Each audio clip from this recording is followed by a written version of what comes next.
We will start with the 3 markers today. So MCQs हमने already discuss कर लिए हैं. That was from question number 1 to 16. So आज हम 17th question से start करेंगे और जितने भी sample paper में 3 marker questions हैं in your part 1 वो सारे हम discuss करेंगे. ठीक है? So let us start with question number 17. So 17th question में वो कह रहे हैं that Raju, Rinku and Munni were partners sharing profits and losses in the ratio 3:1:1. They admitted Chunni into partnership for 1/5 share. It was decided that Munni will have 1/4 share in future profits. So उन्होंने क्या हमें बोला है, admission का question है. Raju Rinku Munni old partners हो गए, चुन्नी को उन्होंने एडमिट किया है और चुन्नी का शेयर तो बताया हुआ है दैट इज़ 1/5. लेकिन वो बोल रहे हैं जो मुन्नी है दैट इज़ ओल्ड पार्टनर, उसका भी फ्यूचर शेयर जो है वो 1/4 होगा. राइट जैसे हमारे पास कई क्वेश्चंस होते थे ना रेशो के कि कोई ओल्ड पार्टनर अपना शेयर चेंज नहीं करता था, वो कहता था that I will retain my original share. तो ऐसे ही उन्होंने बस हमें एक ओल्ड पार्टनर का भी शेयर बताया हुआ है, मतलब सॉल्व ये उसी तरीके से होगा. ठीक है. Next they have given that goodwill of the firm was valued at 3,20,000. ये फर्म की गुडविल हो गई. And Chunni was unable to bring anything, मतलब इसमें goodwill not brought in cash वाला केस हो गया हमारे पास, that he is unable to bring anything for goodwill. तो हमें पता ही है फिर हम न्यू पार्टनर का करंट अकाउंट ओपन कर देंगे. तो क्वेश्चन में उन्होंने पूछा क्या हमसे कि न्यू रेशो कैलकुलेट करो, सेक्रीफाइसिंग रेशो कैलकुलेट करो और जर्नल एंट्री पास करो for goodwill. So let us solve this question. So सबसे पहले हमारे पास राजू, रिंकू एंड मुन्नी ये हमारे हो गए ओल्ड पार्टनर्स और ओल्ड रेशो है 3:1:1. और जो पार्टनर नया एडमिट हुआ है दैट इज़ चुन्नी, ये न्यू पार्टनर हो गया और इसका शेयर है 1/5. सो हम वो रिमेनिंग शेयर मेथड लगाएंगे. सो मैं रिमेनिंग शेयर कैसे कैलकुलेट कर लूँगी, टोटल शेयर हम अज्यूम कर लेते हैं 1 और चुन्नी को मिल रहा है 1/5. सो जब मैंने इसे माइनस किया आई एम गेटिंग 4/5. राइट. लेकिन उन्होंने बोला है कि जो मुन्नी है उसका जो नया शेयर होगा, जो फ्यूचर शेयर होगा दैट विल बी 1/4. तो मुझे अपने टोटल शेयर में से मुन्नी का शेयर भी माइनस करना पड़ेगा, तभी जो बचेगा वो राजू और रिंकू में डिवाइड होगा ना. तो अभी हम ये रिमेनिंग कैलकुलेट कर लेंगे. 4 × 4 16, ऐसे क्रॉस मल्टीप्लाई करते हैं ना हम सॉल्व करने के लिए. And this is the butterfly method of calculating the fractions ना. सो ये हमारे पास आ गया 11/20. सो ये हो गया हमारा रिमेनिंग शेयर्स. अभी हमने चुन्नी का शेयर भी माइनस कर दिया, मुन्नी का शेयर भी माइनस कर दिया, तो डेफिनेटली ये जो रिमेनिंग शेयर है it belongs to Raju and Rinku only. तो ये रिमेनिंग शेयर जो भी उनकी ओल्ड रेशो है उसमें डिवाइड होगा, that is 3:1. Right. So now let us calculate the new share of every partner. So हमारे पार्टनर्स कौन है, Raju, Rinku, Munni and the new one that is Chunni. Right. So हमारा जो रिमेनिंग शेयर है दैट इज़ 11/20. ये राजू और रिंकू में डिवाइड होगा in their old ratio that is 3:1. So Raju को मिल जाएगा 3/4 और रिंकू को मिल जाएगा 1/4. और मुन्नी का शेयर हमें ऑलरेडी पता है दैट इज़ 1/4 और चुन्नी का भी ऑलरेडी पता है दैट इज़ 1/5. अभी आपको बस इसे सॉल्व करना है, डिनोमिनेटर सेम करने हैं और आपकी न्यू रेशो आ जाएगी. So here I am getting 33/80 and here is 11/80. सो एक काम करते हैं, इनका डिनोमिनेटर भी 80 बना देते हैं. सो हम मल्टीप्लाई करेंगे 20/20 से. राइट. वी आर गेटिंग 20/80 और यहाँ हम मल्टीप्लाई करेंगे 16 से, क्योंकि 16 5 = 80 ना. सो ये हो गया 16/80. Therefore, new profit sharing ratio is equals to 33 is to 11 is to 20 is to 16। और क्योंकि इनकी कोई कटिंग नहीं हो रही तो यही हमारी फाइनल रेशो आ गई, राइट। नहीं तो हम इसे लोएस्ट टर्म में भी कन्वर्ट करते हैं ना, ठीक है। अभी उन्होंने हमसे न्यू रेशो के साथ साथ सेक्रीफाइसिंग रेशो भी पूछी है। तो सेक्रीफाइसिंग रेशो वही ओल्ड माइनस न्यू वाला फॉर्मूला लगा देंगे हम, ठीक है। So now let us calculate the sacrificing ratio. So definitely sacrificing ratio हमारी आएगी ओल्ड पार्टनर्स की, that is Raju, Rinku and Munni, because जो न्यू पार्टनर वो तो हमेशा गेनिंग पार्टनर होते हैं। And I will be using the formula old share minus new share. So let us see हमारा राजू का ओल्ड शेयर कितने है। The ratio is 3:1:1। सो इनके ओल्ड शेयर्स बन गए 3/5 1/5 1/5 3/5 1/5 1/5। अभी हमें माइनस करने हैं इनके न्यू शेयर्स जो हमने अभी कैलकुलेट किए हैं। सो राजू का न्यू शेयर है 33/80, राइट। एंड रिंकू का है 11/80 एंड मुन्नी का है 20/80, ठीक है। अभी हम बस इसे सॉल्व करेंगे। सो डिनोमिनेटर सेम कर लेते हैं, राइट। यहाँ डिनोमिनेटर 80 बनाने के लिए 16 से मल्टीप्लाई करना पड़ेगा ना, ठीक है। सो सबको 80 कर देती हूँ। सो 16 × 3 = 48, देन माइनस 33 और डिनोमिनेटर हो गया हमारा 80। 48 - 33 इज़ 15/80। तो ये तो हो रहा है हमारा सेक्रीफाइस, क्योंकि अगर पॉजिटिव आएगा सेक्रीफाइस, नेगेटिव आएगा तो गेन। यहाँ हो गया हमारे पास 16 - 11/80। सो ये हो गया 5/80। सो अगेन ये भी सेक्रीफाइस है। यहाँ हो गया 16 - 20/80, तो ये हो गया -4/80। नेगेटिव है तो ये हो गया हमारा गेन। सो देयरफॉर जो मेरी सेक्रीफाइसिंग रेशो है, सेक्रीफाइस कर रहे हैं राजू और रिंकू, राइट। सो राजू और रिंकू में बनेगी मेरी सेक्रीफाइसिंग रेशो, दैट इज़ 15:5। तो इसकी कटिंग करा लेंगे, ये हो गया 3:1, ठीक है। और जो मुन्नी का गेन है तो ये ऐसे लिख देते हैं, मुन्नीज गेन इज इक्वल्स टू 4/80। इसकी भी आप कटिंग करा दो, है ना, तो ये हो जाएगा 1/20। तो ये इसका गेन हो गया, ठीक है। अभी देख लेते हैं और हमसे क्या पूछा उन्होंने क्वेश्चन में, कि आप गुडविल की एंट्री भी डालो। तो गुडविल की एंट्री अगर कोई पार्टनर नहीं लेके आया गुडविल, तो हमें पता है उसका करंट अकाउंट ओपन करेंगे। और हमें ये भी पता है अगर हमारे क्वेश्चन में कोई पार्टनर गेन करता है तो उसे भी हम डेबिट करते हैं, राइट। और सेक्रीफाइसिंग पार्टनर्स को क्रेडिट करते हैं। सो let us pass this entry. तो ये हमारी गुडविल की एंट्री है, यहाँ मैं ऐसे लिख देती हूँ सो दैट आपको पता लग जाए।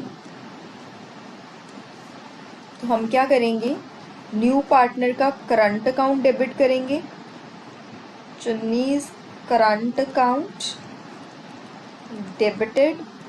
और हमारा गेन कर रहे हैं Munni, so Munni's capital account debited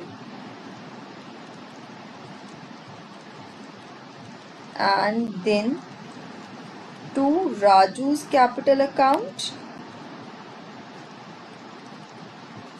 and to Rinku's capital account, ठीक है। अभी मैं आपको ये भी बता देती हूँ कि हमें वैल्यूज़ कैसे डिटर्मिन करनी है इनकी। तो लेट अस सी हमारी फर्म की गुडविल कितनी है।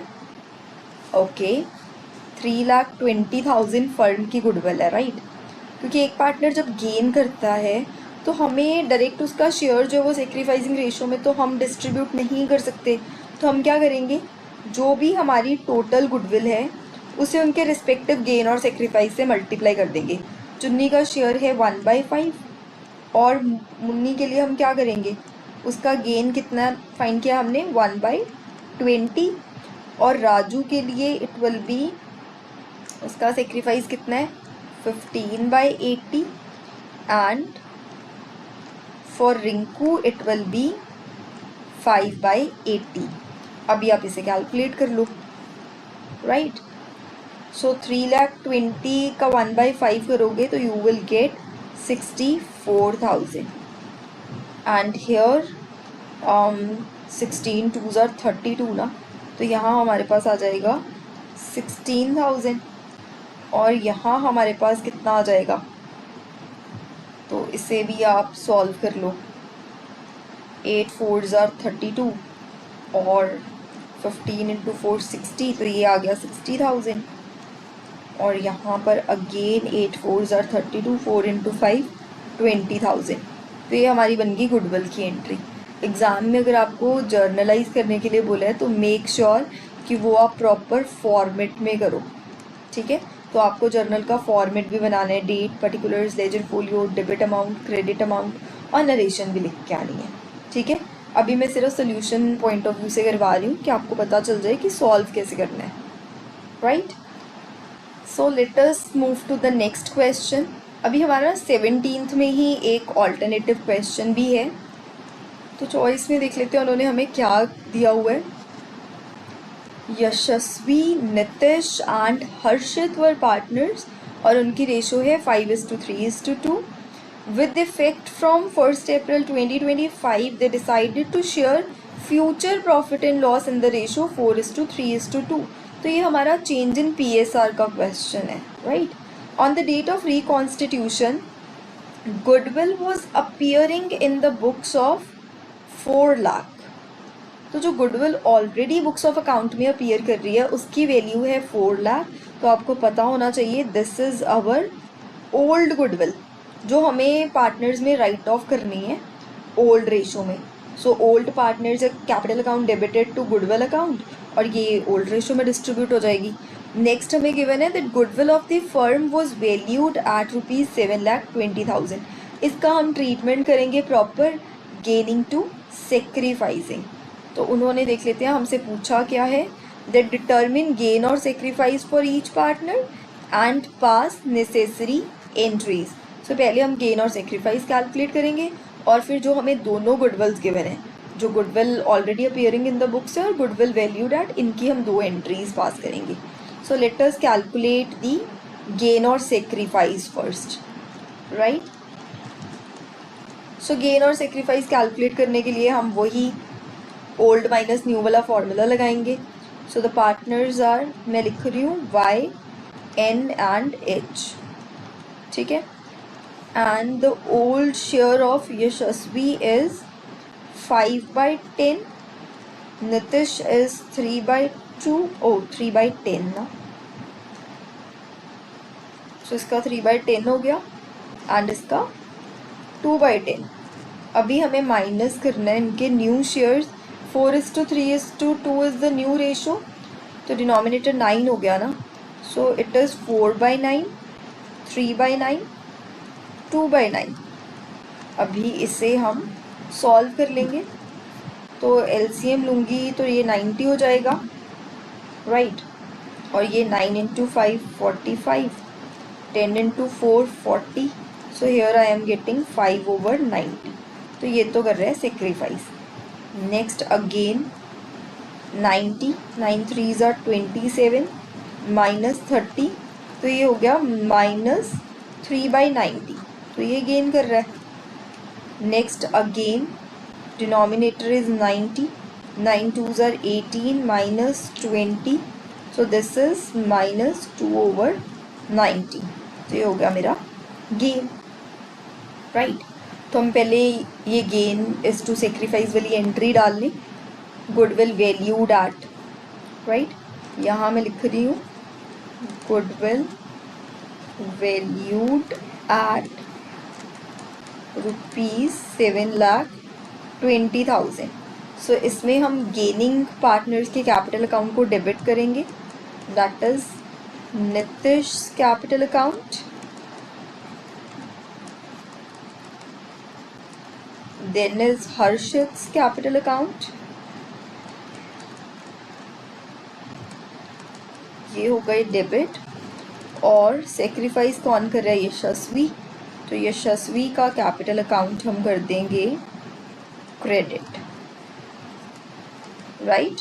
अभी आपको वैल्यूज कैसे कैलकुलेट करनी है? 7,20,000 इंटू 3/90, 7,20,000 इंटू 2/90 एंड 7,20,000 इंटू 5/90. मतलब उनके रिस्पेक्टिव सेक्रीफाइसिंग और गेनिंग शेयर से आपको मल्टीप्लाई करना है. तो नितिश का है 3/90. 3/90 से आप मल्टीप्लाई करोगे, यू विल गेट 24,000. 2/90 से मल्टीप्लाई करोगे, यू विल गेट 16,000. एंड 5/90 से मल्टीप्लाई करोगे, यू विल गेट 40,000. ठीक है. और ओल्ड गुडविल है 4 लाख. उसकी एंट्री भी पास कर लेते हैं हम. Old goodwill is equals to 4 lakh. इसे हम ओल्ड रेशो में डिस्ट्रीब्यूट करेंगे, इस बात का ख्याल रखना. सो तीनों पार्टनर के कैपिटल अकाउंट जो हैं वो डेबिट हो जाएंगे. यशस्वी's capital account, then we have Nitish's capital account, and then we have Harshit's capital account. Right. और हम क्रेडिट करेंगे गुडविल अकाउंट को, क्योंकि इस गुडविल को हमें राइट ऑफ करना है.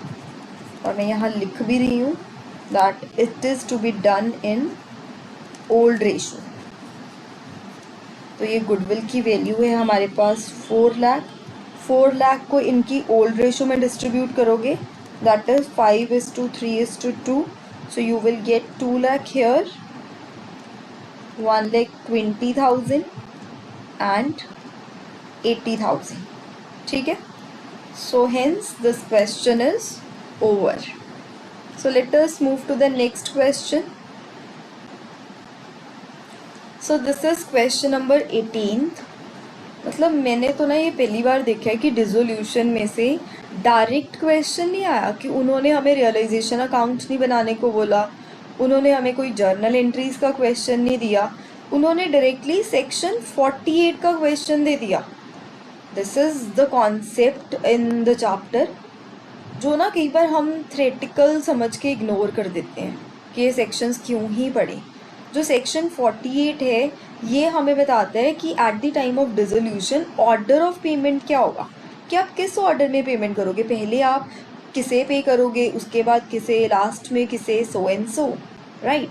तो सेक्शन 48 हमें ऑर्डर ऑफ पेमेंट्स के बारे में बताता है. और ये सैम्पल पेपर का ये क्वेश्चन हमें बता रहा है कि आप ऐसी चीज़ें इग्नोर ना करके जाएं पेपर में. तो आप सोच के जाएं कि हमें तो जी डिसोल्यूशन में रियलाइजेशन अकाउंट ही बनाना आएगा, लेकिन क्वेश्चन कुछ ऐसा आ जाए. और ये क्वेश्चन आया भी हमें 3 मार्क्स में है. राइट. और कोई लॉन्ग क्वेश्चन मुझे डिसोल्यूशन का नहीं दिखा कि डायरेक्ट रियलाइजेशन का क्वेश्चन. ठीक है. सो आप इस क्वेश्चन को सबसे पहले तो स्टार मार्क कर लो. Now let us read the question. Hemant and Pankaj were partners sharing profits and losses in the ratio 3:2. The firm was dissolved on 31st March 2024 and the following balances were appearing in the books of the firm. So हमें कौन कौन से balances given है? हेमंत का loan given है, this is partners loan. Then Ruby's loan, ये एक external liability है. Then creditors and then इनके capital balances after all adjustments given है. और लास्ट में उन्होंने बताया कि assets of the firm realized 6 lakh. मतलब फर्म ने एसेट्स रियलाइज करके 6 लाख रुपीज़ बना लिए. राइट. अभी हमें ये बताना है कि ये 6 लाख हम कैसे यूज़ करेंगे, इनमें से सबसे पहले किसे पेमेंट करेंगे. सो अगर आपने सेक्शन 48 पढ़ा हो तो वो हमें बताते हैं सबसे पहले हमें एक्सटर्नल लाइबिलिटीज़ को पेमेंट करनी होती है. राइट.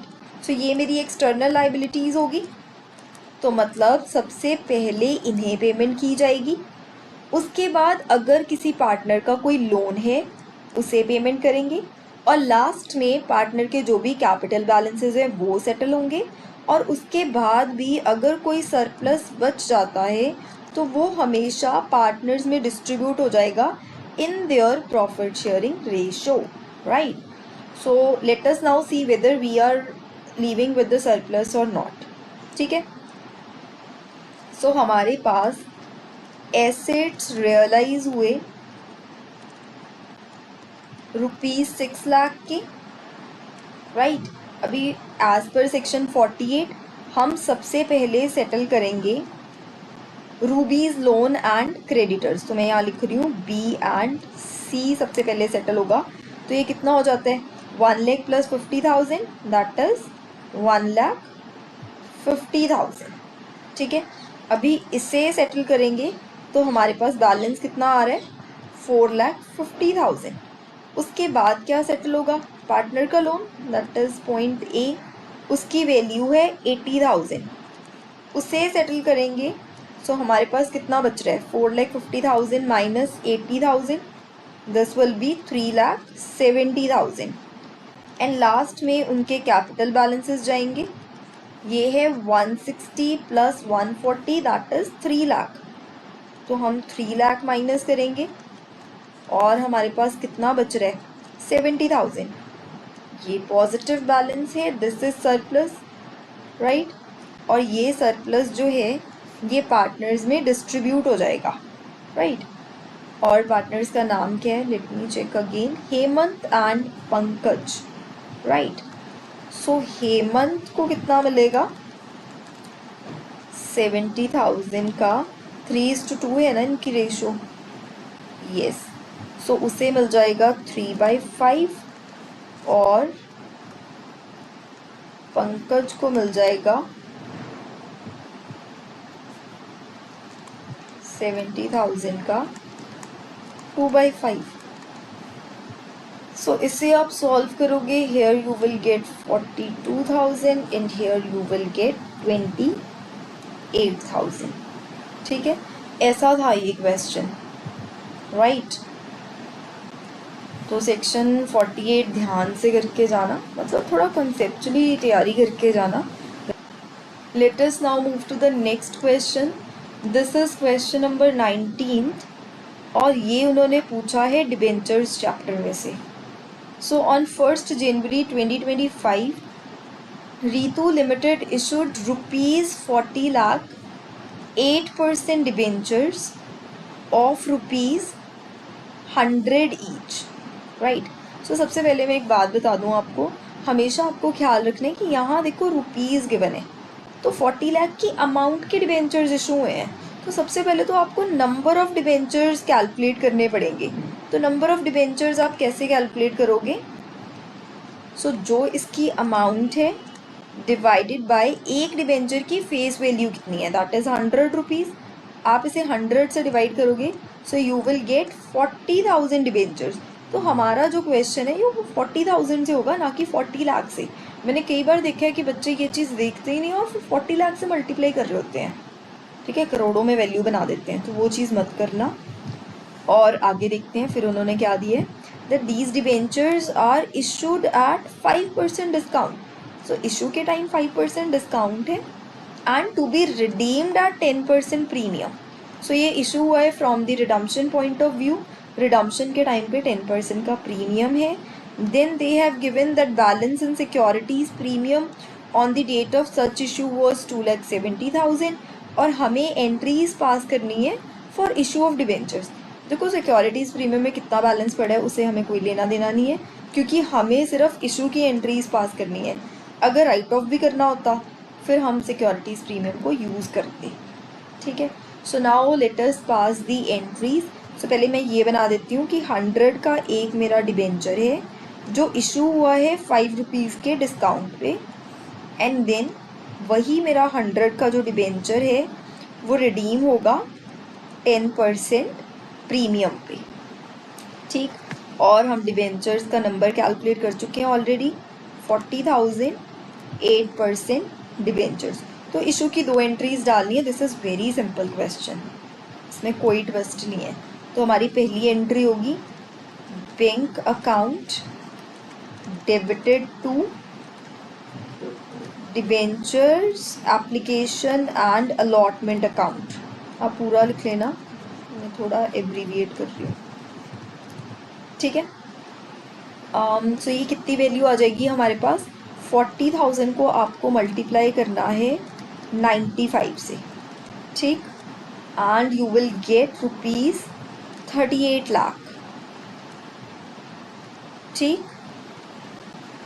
उसके बाद हमारी second entry, that is debentures application and allotment account debited, और अभी हमारे पास डिस्काउंट भी है और प्रीमियम ऑन रिडम्पशन भी है, तो हम लिखेंगे discount on issue of debentures account, इसे भी डेबिट करेंगे,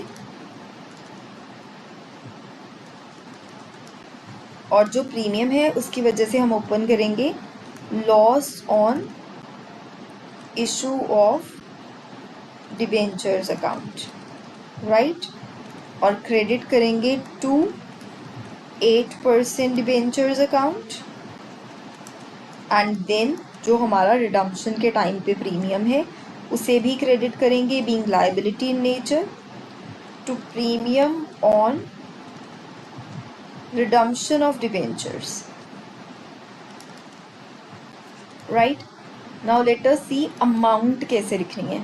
याद रखो हमेशा जो ये परसेंटेज डिबेंचर है ये फेस वैल्यू से मल्टीप्लाई होगा, दैट इज 100 से, तो यहाँ तो आएगा आपका 40,000 इंटू 100, तो ये हमारा बन गया 40 लाख, यहाँ तो मैं सीधा लिख देती हूँ 40 लाख, और ये वैल्यू तो हमारी मैच ही करेगी, ये वाली वैल्यू जितना यहाँ है उतना ही यहाँ आएगा, क्योंकि ऑलरेडी हमने वो 95 से मल्टीप्लाई किया हुआ है ना, दैट इज 38 लाख, और डिस्काउंट में डिस्काउंट की वैल्यू डालेंगे, डिस्काउंट 5 रुपीज़ का है, तो आपको 40,000 को 5 से मल्टीप्लाई कर लेना है, तो वो कितना आ जाएगा 2 लाख, राइट। अभी अगर आप ध्यान से देखो ना, तो ये हमारा 40 लाख था, डिस्काउंट पे इशू हुआ, 2 लाख का डिस्काउंट था, मतलब 38 लाख पे इशू कर दिया हमने, राइट, और ये एक तरीके से एंट्री बैलेंस भी हो रही है। अब जो प्रीमियम वाली बात है, वो जो अमाउंट आपकी क्रेडिट में गई है वो सेम अमाउंट आपकी डेबिट में जाएगी by loss on issue of debentures, और प्रीमियम की वैल्यू कितनी है 10 रुपीज़, तो आप 40,000 को 10 से मल्टीप्लाई कर दोगे, ठीक है, और दोनों साइड सेम वैल्यू, सो ये हमारा कितना आ जाएगा 4 lakh on both the sides, so हमारी एंट्री जो है वो बैलेंस कर रही है, ठीक।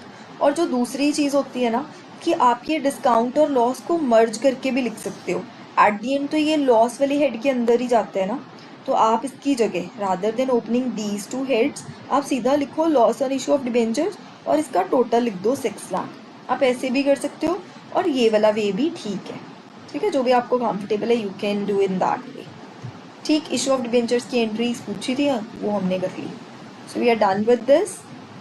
Now let us move to the next question. Next question है ओके चेंज इन पीएसआर का क्वेश्चन है ये भी। सो देखो अंकुर एंड विक्रम पार्टनर्स हैं, उनकी रेशो 3:2 है, they decided to share future profits and losses equally, old ratio given है, न्यू रेशो गिवन है, on the date of reconstitution there was investment fluctuation reserve of 4 lakh, 4 lakh का आईएफआर गिवन है उन्हें, and हमें entries pass करनी है in the following cases. First case में investment reduce कर रही है, सेकेंड केस में इन्वेस्टमेंट इंक्रीज कर रही है, और थर्ड केस में इन्वेस्टमेंट में कोई भी चेंज नहीं आ रहा, राइट। ये बहुत आसान क्वेश्चन है, आईएफआर के केसेस हैं सिंपली, और हमें कोई न्यू रेशो का काम नहीं है, ओल्ड रेशो ही हमें यूज़ करनी है अगर हमें आईएफआर को डिस्ट्रीब्यूट करना है। तो जब इन्वेस्टमेंट की वैल्यू डिक्रीज़ करती है तो आईएफआर को यूज़ करते हैं हम, राइट, टूवर्ड्स दैट इन्वेस्टमेंट, और जो रिमेनिंग बचेगा वो पार्टनर्स में डिस्ट्रीब्यूट कर देते हैं। और अगर इन्वेस्टमेंट इंक्रीज़ कर रही है तो हम रीवैल्यूएशन अकाउंट को क्रेडिट करते हैं, और आईएफआर हमें नहीं चाहिए, वो पार्टनर्स में नॉर्मली डिस्ट्रीब्यूट हो जाएगा। और जब इन्वेस्टमेंट की वैल्यू में कोई चेंज ही नहीं आया तब भी आईएफआर नॉर्मली डिस्ट्रीब्यूट करना है। So let us pass the entries in every case. Case A में क्या होगा, I am using IFR for investment fluctuation reserve, so IFR account मैंने किया डेबिट, कितने का है IFR हमारे पास 4 लाख का, और मैं इन्वेस्टमेंट को क्रेडिट करूँगी जितनी अमाउंट से इन्वेस्टमेंट डिक्रीज हुई है, राइट। और उन्होंने हमें डायरेक्टली डिक्रीज अमाउंट दी हुई है, that it is reduced by 2,50,000, right. अभी हमारे पास जो 1,50,000 बच गया वो अंकुर और विक्रम में डिस्ट्रीब्यूट हो जाएगा in their profit sharing ratio, और कौन सी, ओल्ड रेशो। ख्याल रख लेना कि ओल्ड रेशो में डिस्ट्रीब्यूट करना है, कहीं न्यू रेशो में कर दो या गेन और सेक्रीफाइस ढूंढ रहे हो, ये मत करना, ठीक। विक्रम्स कैपिटल अकाउंट 1,50,000 3:2 में डिस्ट्रीब्यूट किया, वी आर गेटिंग 90,000 एंड 60,000, ठीक है। Now let us move to case B. B case में वो बोल रहे हैं कि इन्वेस्टमेंट की वैल्यू जो है वो इंक्रीज कर रही है, इट मीन्स IFR का कोई काम नहीं है। तो पहले तो मैं IFR को डिस्ट्रीब्यूट कर देती हूँ उनकी ओल्ड रेशो में, to Ankur's capital to Vikram's capital. यहाँ पे आप पूरा लिख लेना, ठीक है, मैं ऐसे ही लिख रही हूँ। IFR इज़ 4 लाख और 3:2 में आप डिस्ट्रीब्यूट करोगे तो यू विल गेट 2,50,000 एंड 1,60,000। अभी जो इन्वेस्टमेंट 5 लाख से इंक्रीज हुई है उसकी भी तो एंट्री आएगी ना हमारे पास, तो वो एंट्री हो जाएगी investment account debited to revaluation, कि जब भी एसेट की वैल्यू इंक्रीज होती है हम रीवैल्यूएशन अकाउंट को क्रेडिट करते हैं, तो हमारा बेसिक नॉमिनल अकाउंट का रूल है। तो 5 लाख से इंक्रीज हो गई, और अगर हमारा रीवैल्यूएशन अकाउंट ओपन हुआ है तो इसे क्लोज भी तो करेंगे ना, तो एक तरीके से ये हमारा गेन हो गया, और ये भी अंकुर और विक्रम में ओल्ड रेशो में डिस्ट्रीब्यूट कर देंगे। सो ये हो जाएगा revaluation account debited to Ankur to Vikram, ठीक है। इनके कैपिटल अकाउंट में चला जाएगा ये भी 5 लाख, 3:2 में डिस्ट्रीब्यूट करना है, so this is simple 3 lakh and 2 lakh, right. Now let us see case C. Case C में वो बोल रहे हैं कि इन्वेस्टमेंट में कोई चेंज ही नहीं आया, तो ये तो सिंपल है, हमें सिंपली IFR को जो है वो डिस्ट्रीब्यूट करना है अंकुर और विक्रम में, to Ankur's capital to Vikram's capital, right. और IFR की वैल्यू है 4 लाख, ओल्ड रेशो में डिस्ट्रीब्यूट किया, यही वाली सेम एंट्री आ जाएगी, ठीक है। तो ये हो गया 2,40,000 and 1,60,000, right. So hence part 1 के हमारे सारे 3 मार्कर्स जो हैं वो ओवर हो गए, और आगे हम 4 मार्कर्स डिस्कस